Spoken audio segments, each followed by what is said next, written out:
as far as getting into a new business venture with really no experience, this was the way to do it. This is a 490 square foot shop. I only have 100 amps of 220. If you're passionate about something and you can do it in a way that's pretty financially responsible, and there's a real upside to the opportunity of making money with it, just go for it, Some people spend hundreds of thousands of dollars to go to school. I mean, it's a lot of work, and you have to be all in. But I think emotionally and mentally, that can really kind of weigh on you. And sometimes you can be like, well, why am I subjecting myself to this, this sort of pain? Sure. After a month, I was miserable, just sitting at a desk all the time. I worked double overtime, like 80-hour weeks almost to get this job done. I kind of had this fantasy when I first started the business that the machine would be over here just printing money. $6,500. Yeah, so pretty good. I saw this one and really had no idea what I was getting into, but this is a drill tap, right? Yeah, drill tap TC229. This is a 1997, and this is the first time I was ever even in the room with a CNC mill. I'd never seen one in person, and so I just drop it in this little fixture that locates it, and that'll be op one. This is what really excites me because this kind of allowed me to feel more comfortable taking risks in the business. This is a game changer. Edge finder? Yeah, it's like they call it a 3D taster, I believe. It's a Heimer product. What I'm really liking is the shrink fit stuff. So I have one that I've been playing with, and I'm definitely gonna buy more. All right, this week I got to go to Long Branch, New Jersey to MW Machine and talk to Walter, another young guy in the industry, which is great to see. We had a good conversation, so let's check it out. Awesome. So I'm Walter. This is MW Machine Co. This is a small new shop focused on mainly small batch prototyping and product development. Work on a couple different things here, but it's always kind of different, so that's fun. I've been doing this for about a year now. I've been in this space for a little over a year. And yeah, we're just rocking and rolling and trying to make it happen and keeping it alive. So I worked as a CNC programmer for about 2 years prior to doing this, but it was like a high-end routing company. So it wasn't metal, it was all wood, but it wasn't like panels or sheet goods like traditional cabinetry. It was a lot of like really wacky, like architectural millwork, so really cool projects, a lot of 3D machining and interesting setups. So that got me kind of down the rabbit hole of machining. I started there as a fabricator because my background is really in like fabrication and woodworking. But when I got there, I was really blown away with the guys that were running and programming the CNCs, and I knew I had to get involved in that. So sure. I got up to speed pretty quickly and had some opportunity to do some work there, and I just went down the machining rabbit hole. And once you get into machining, you don't want to cut wood. you want to cut metal and chase the precision and learn all that interesting stuff. So yeah, there was an opportunity to rent this place. I had a partner at the time that I worked with at my previous job for a little bit, and we found this place on Craigslist. And this is a 490 square foot shop. Not a lot of stuff like this here in Central Jersey. So when I saw this size and this price for this place, we came here right away, and I just grabbed it right away. Didn't have the machine. I found the machine in Farmingdale, Long Island, and as I was just telling you, this is the first time I was ever even in the room with a CNC mill. I'd never seen one in person. I'd been around routers and edge banders and table saws and all sorts of cabinetry equipment, but never a CNC mill. So I saw this one and really had no idea what I was getting into. But Brother is like a very popular machine in like the Instagram CNC machining world and all the podcasts. So really, the fact that it was a Brother, I was like, okay, it's I'm sold. Right, and, reputable. Enough guys out there have them. You can figure it out, right? Yeah, especially probably more so with the newer ones. This one's like old. This machine's old. This is a drill tap, right? Yeah, drill tap TC229. This is a 1997, and. Got to make a quick plug for my day job as a salesman for Campro USA in Pennsylvania. This is our most popular machine, and I'm just going to show you some clips of it taking a cut. If you want to come see one of these in Bethlehem, reach out to me in the comments below, or my email is linked to the channel. Appreciate you watching.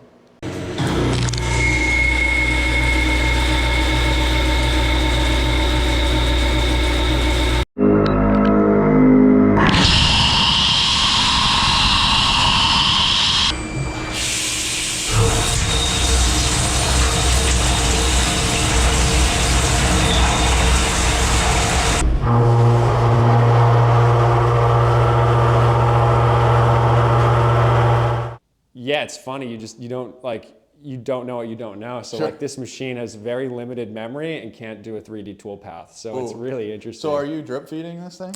See, this one's the controller on this one is a CNC 820, I believe. So I think it's before the A0, B0, C0, D0 versions of the control. I'm pretty sure that's how it goes. And from everything I've seen, you can't drip feed these. That's what I've heard and read.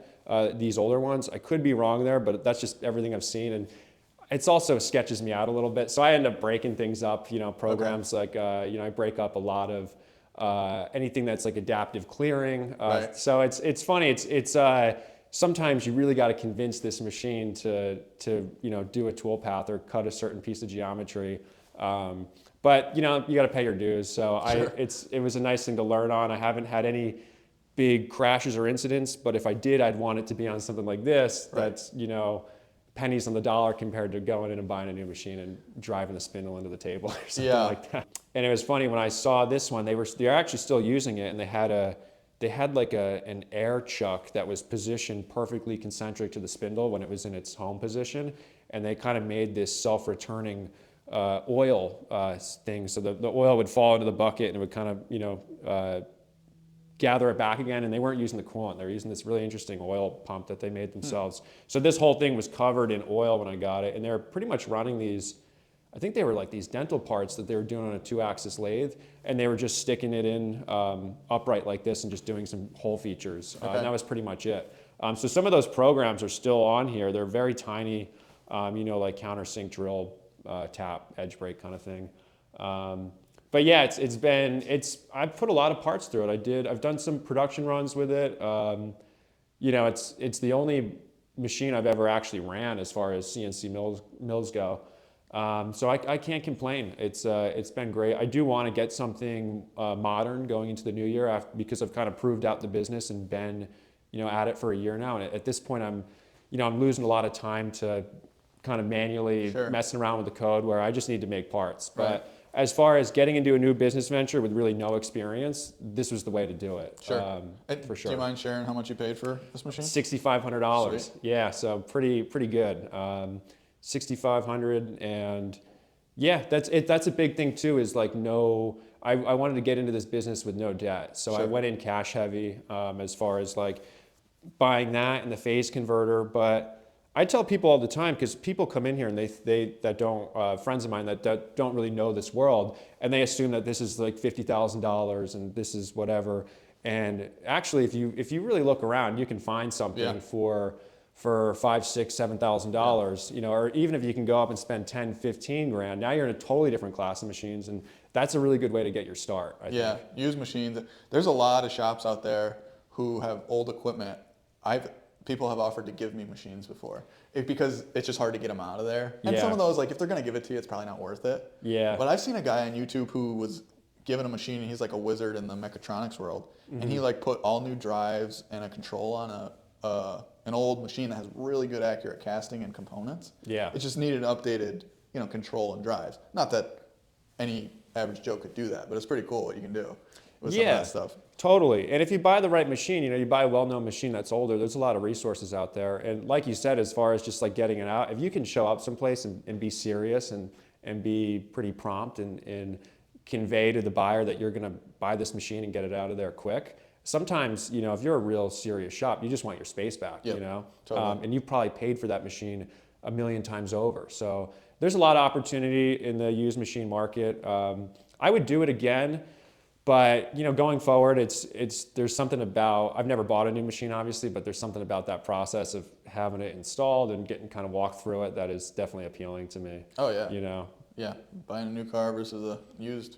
Yeah. And all the same type of deal. Yeah, and also just having a warranty and a support, because like if something happens to this machine, it's probably done. If something serious happens, it's probably just gone. I'll Right. just get a new machine. Yeah. But At least you're not nice. out that much though. No, it's at this point I try to take care of it the best I can. But these machines they're pretty they can handle a lot. I haven't had anything happen, but from what I've heard, like you can really treat these machines poorly and they'll keep up with you. Yeah, a nice thing that they were running oil in this. Any machine that runs oil like lasts longer because they don't rust and Yeah, stuff. like if you It's look a in mess, here, but like the paint is pretty intact, everywhere. You Oh, look yeah. like the paint's good. There's not a lot of rust. There's no rust really anywhere. yeah, for this age machine, I mean, that's beautiful. Yeah. Okay, and you got 14 station. I forget what they call this type of tool changer. It's like some people call it a pancake style tool changer, but this style is very consistent with all the drilling and tapping centers. Yeah. Robo really, Drill really Brother. quick tool change. Yeah, like this one's quick, and 14 tools for me is plenty. A lot of times I'm always doing different stuff, so I'm breaking down tools, and a lot of times it's like 5 or 6 tools. Yeah. So it's very rare that I even need more than the magazine can hold. Sure, a few sizes of end mills, and then I guess You can actually do a helical interpolation on this machine if you go into the back and you flip a switch. Oh. Yeah, someone told me that, and we contacted Brother at the time, and they actually sent us like a thing where you could do that. So you can sort of do that, but a lot of times for me, it's like a couple drills, 3/8 end mill for a lot of stuff, flat end mill. Sometimes some specialty tooling, like right now I have a dovetail cutter in here. That was a job I did a little while ago, but most of the stuff I do is pretty down the middle as far as like complexity goes. They're pretty simple parts. My real niche locally here is that I do the kind of the full spectrum design side of things, and that's really because I have low overhead enough to take my time and design a part for someone. And you kind of have to learn to charge for that because it is still your time at the end of the day. Definitely. But my machine, honestly, there's times where my machine won't run for days at a time because I'm drafting something, drawing it, modeling it, going back and forth with the customer. Maybe we're doing a 3D printed test prototype, and then after that it's a small quantity prototype run. So yeah, this has been cool. This is the only machine. This is the cart I use to set up jobs right now. That's another thing we can talk about too, is I do a lot of my own products, or I'm trying to. Nice. So That's the goal, right? Yeah, that is the goal for everyone. Yeah. And even like the one thing that's been so cool about doing this is I've had a lot of amazing opportunity to like go to all these really serious shops and factories and see what people are doing. And the common denominator I see in the people that are really successful and have grown at scale in a way that's really responsible and not scary is they have product lines, and more so industrial product lines. So O-rings, plastic things, just like stuff that they can put into production all the time. Right. So I'm trying to get into that as I am growing my business because, like I said, my machine will sit sometimes for 3-4 days at a time because I'm tied up doing the modeling or the testing or the prototyping. So this is a square I'm working on right now. I do a lot of woodworking products, just Nice. Coming from a woodworking background. I've done a lot of woodworking in my day too, so it's near and dear to my heart. Yeah, That's pretty cool. that's awesome. So like right now, I'm just trying to figure out how to get this in a way that could be good for production. So I have them coming in. This is just 1-inch 40-140 pre-hard that's been water jet. About 100 thou over in every direction. Because it's nice to reduce some of the roughing, especially on an older 30 taper tapping center. Definitely. And so I just drop it in this little fixture that locates it, and that'll be op1. This can go right in the vise, and you can pull your work coordinates off the edge here, and that's pretty much it. The one that's been really successful has been these mallets. So I've teamed up with my father, who's like a popular woodworking YouTuber. I saw it. Yeah. His channel. What does he have, like 1 million subscribers or something? Yeah, he's like one of the original woodworking YouTubers. He's been in the game for a while. Yeah, so. I follow some woodworking guys on YouTube. So Yeah, it's neat. So we did these. We did a run of 30 of these. These are like a plane setting or chisel mallet. Okay. So for just doing really detailed, chiseling out a corner, any kind of high-end handwork. Yeah. So these were awesome. And we sold, we did a run of 30 of them. They sold out. We're going to do another run soon, but this is an awesome product because you can see that's not a really difficult part. Right. It's a op1, op2 with the tap tool on the bottom, and then my dad, that's his part of it. He does the turned handle, and Is that walnut? it's actually Jatoba. Oh. So it's a really nice, exotic. dense. Yeah, it's like some people call it Brazilian cherry. It's a really popular flooring material. But it's really nice, super dense, and will hold up. So Cool. This has been cool. This is what really excites me because this will kind of allow me to, feel more comfortable taking risks in the business if I can, sell some of these every month and some other products, because it's kind of not guaranteed, but it's almost predictable. Yeah.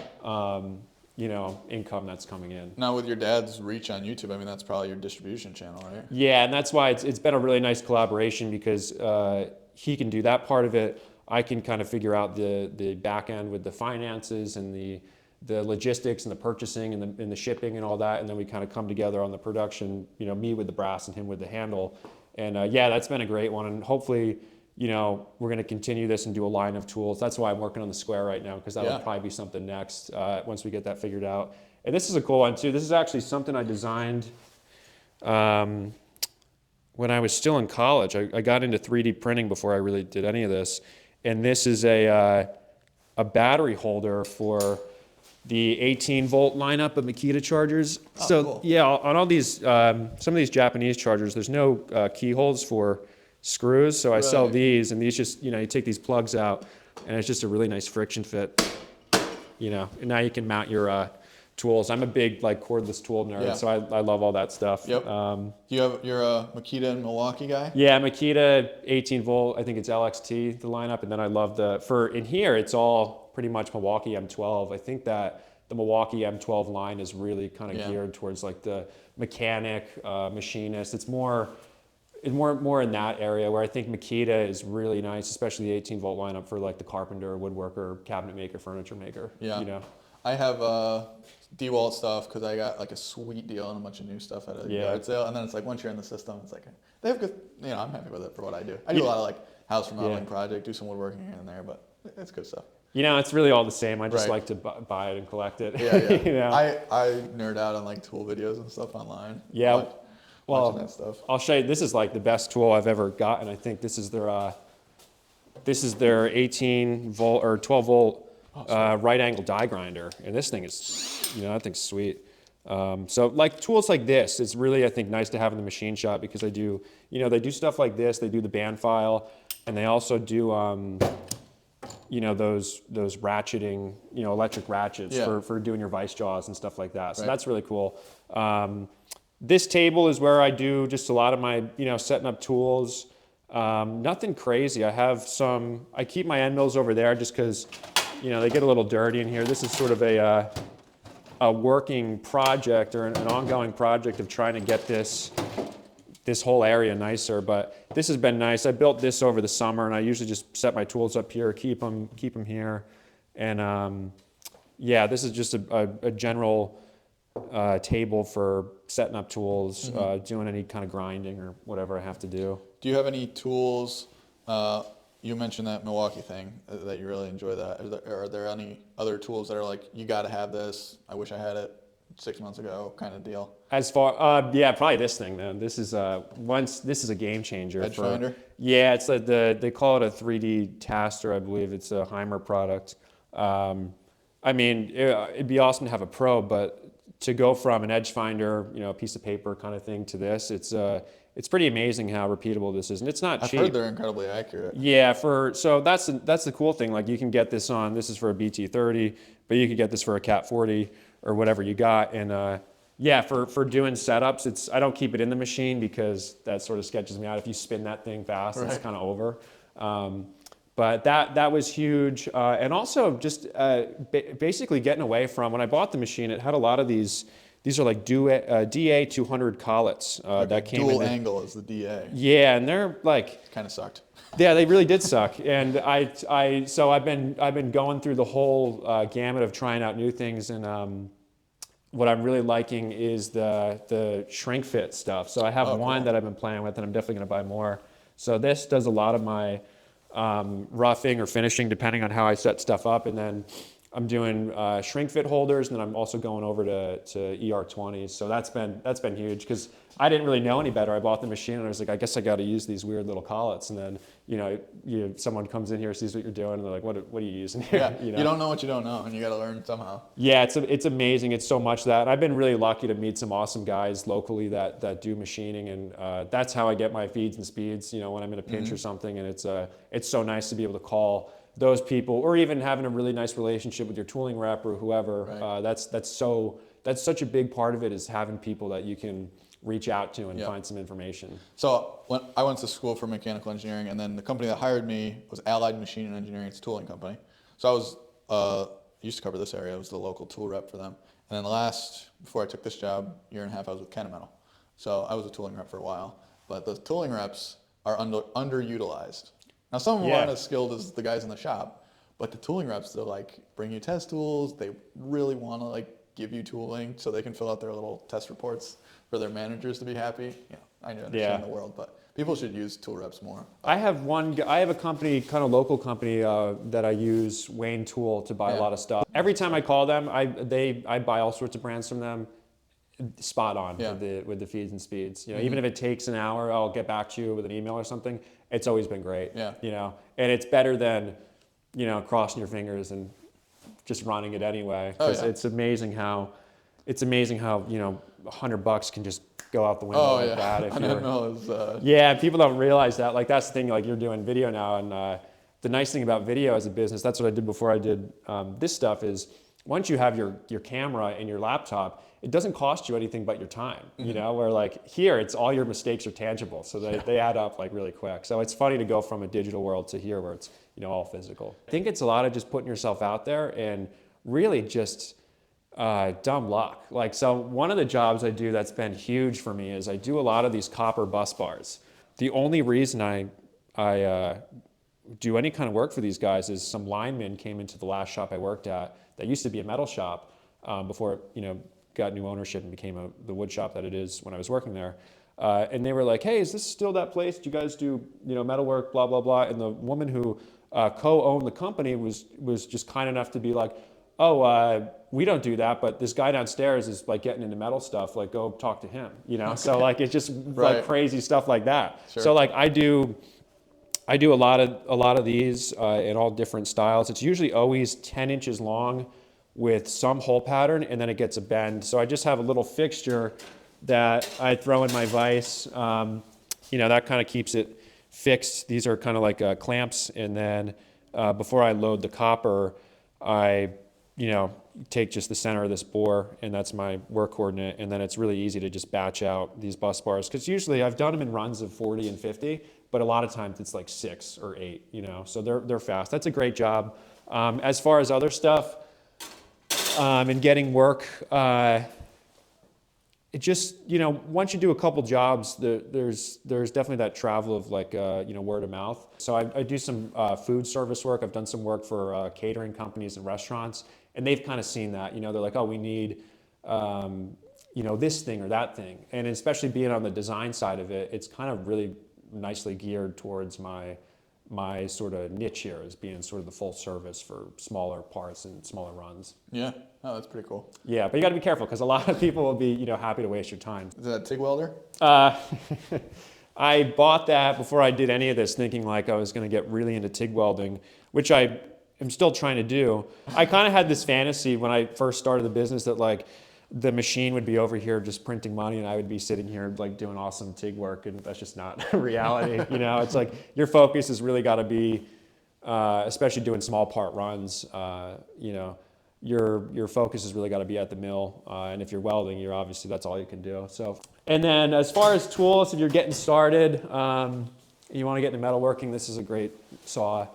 If you want to do some fabrication, it's pretty cool, because, you know, you can cut your miters, stuff like that.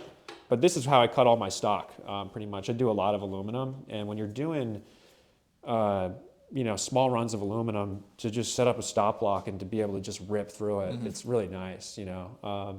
I definitely got to get a bandsaw one day, but low overhead, you know, one thing at a time. This is a piece of material I got to cut up for the job I got coming on right now, and I actually have to take this to a friend's shop, because there's no way that that's a chunk.